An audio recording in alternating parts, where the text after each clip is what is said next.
गिरामी वक़ार नौजवान को ये चाहिए कि हुजूर सल्लल्लाहु ताला अलैहि वसल्लम के अखलाक पर अगर वो चलना चाहे तो मेरे नबी से पूछे, आका सबसे ज्यादा बरकत कौन से निकाह में है? हुजूर ने फरमाया इन्न अअज़मन निकाहि बरकतन ऐसरुहु मऊनतन औ कमा क़ाल रसूलुल्लाह सल्लल्लाहु अलैहि वसल्लम। मेरे आका सल्लल्लाहु ताला अलैहि वसल्लम की हदीस है, फरमाते हैं सबसे ज्यादा उस निकाह में बरकत होगी जिस निकाह में खर्चा कम किया गया हो। हुजूर पाक सल्लल्लाहु अलैहि वसल्लम ने फरमाया।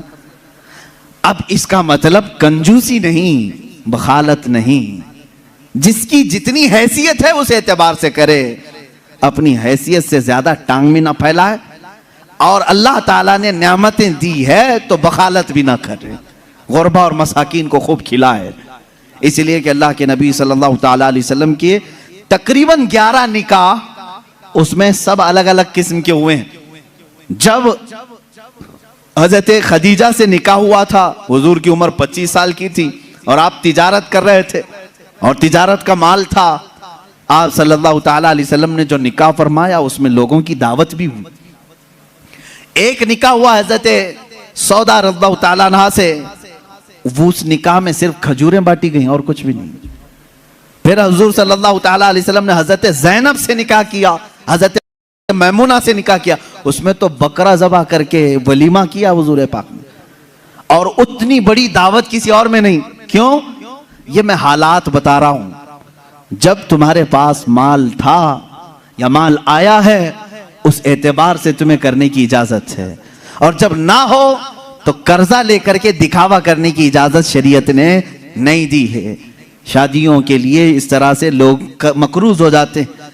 कई लोग ऐसे हैं जो अपनी पता नहीं अजीज अजीज चीजें उठाकर बेचते हैं, नहीं सिर्फ 4 लोगों में मुझे मुंह दिखाना रहता है, मुंह दिखाना रहता है, निकाह करना है बेटी का, निकाह करना है फलां का। और आज के मुआशरे से मैं नौजवानों से कहूंगा, मेरे सुनने वाले जितने नौजवान हैं, अगर नबी से मोहब्बत करते हो इस मिलाद में एक अज़म कर लो, एक अहद कर लो, हम में से जिसका निकाह होगा, हम जिससे निकाह कर रहे हैं, हम ससुर के लिए बला बन के नहीं उतरेंगे।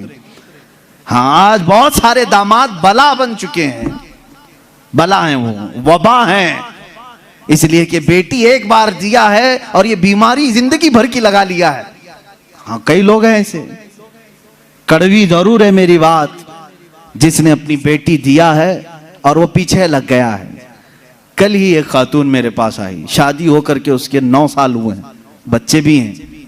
वो रोती हुई आई, कह रही है कि मेरी माँ, उसकी माँ बेवा है, उसके बाप का इंतकाल हो चुका था बरसों पहले, और बरसों पहले मेरे बाप की जो प्रॉपर्टी थी खानदानी, वो मेरी बेवा माँ को मिली है, वो कुछ लाख रुपए आ गए हैं।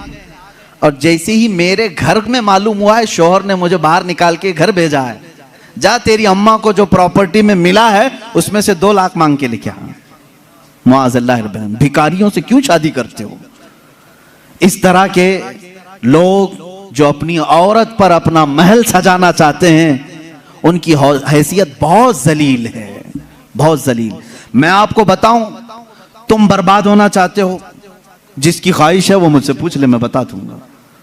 तौबा अस्तगफिरुल्लाह, कोई नहीं चाहेगा, हर कोई बरकत का रास्ता हमसे पूछता है, लेकिन ये रास्ता भी मैं बता देता हूं, जो अपना बिजनेस और अपनी बरकत सब बर्बाद करना चाहता है, उसके लिए बाज़ बुजुर्गों ने फरमाया, वह अपनी बीवी से जबरदस्ती उसका माल लेकर के बिजनेस में लगाया हो, वहीं से शुरुआत हो जाएगी नहुसत की।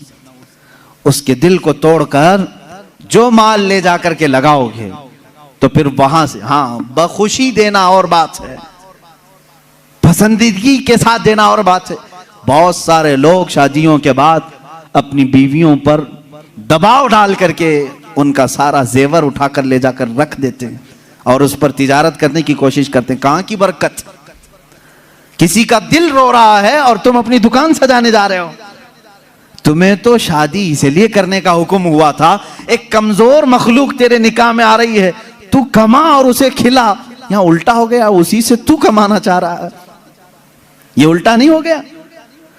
बहुत सारे लोग ये इंतजार में रहते हैं, शादी होगी तो अभी मांगना क्या क्या है, कार मांगे कि बाइक मांगे और क्या क्या चीजें मांगे। उन भिखारियों से मैं कहता हूं कटोरा लो और गली गली घूमो, हर जगह जाओ, 1 साल में बहुत कुछ मिल जाएगा। और अगर तुम्हें शर्म आती है तो मेरे अजीजों, एक खातून से और उसके बाप से इस तरह के मुतालबे हरगिज ना करो। हाँ, मांगने के तरीके भी अलग अलग हैं।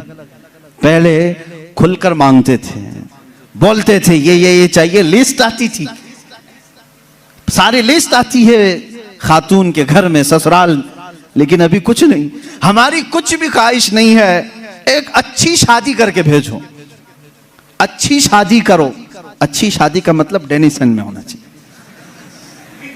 मैं तो यहां नाम ले रहा हूं, तुम दबा करके अपनी ख्वाहिशों का जिक्र करो और उसी में दबे लफ्जों में सारी चीजें। हमको कुछ मत देना, अपनी बेटी को ही जो कुछ भी देना है दे दो, हम उस पर नहीं कहेंगे। और बाप बेटी को जो जो दे बाद में ताना मारेंगे, क्या तेरा बाप इतना नाअहल है, तुझे एक वॉशिंग मशीन नहीं दिया, तुझे एक पलंग नहीं दिया, तुझे एक तिजोरी नहीं दिया, तुम तो कह रहे थे कुछ नहीं चाहिए। अजीजा ने गिरामी, ये भी तरीका भीख मांगने का ही है। भीख मांगने, ये जहेज की लानतों को खत्म करो। जो वो अपनी खुशी से ले आए वो उसका माल है, तुम्हारा नहीं। औरत जो अपने घर से लाती है वो उसका खुद का माल है, शोहर का नहीं, ना ससुराल का है। औरत जब तक चाहे उसे इस्तेमाल करे, वो इजाजत दे तो दूसरे इस्तेमाल करें। तुम शरीयत का मसला समझते हो? अगर उसकी इजाजत के बगैर किसी दूसरे ने इस्तेमाल किया उसके माल को, कल क़यामत के दिन उसकी पकड़ होगी, उसकी नेकियां जब्त की जाएंगी, तुम हुकूकुल इबाद में गिरफ्तार हो जाओगे। ये मसाइल हल्के नहीं हैं। इसलिए मेरे अजीजों, वो और होंगे। मुझे यहाँ मालूम है कि ये रिवाज क्यों आए जानते हैं? यहाँ पर हिंदुओं के यहाँ ये माहौल है, जहेज की रस्म बहुत खतरनाक बला है उनके यहाँ।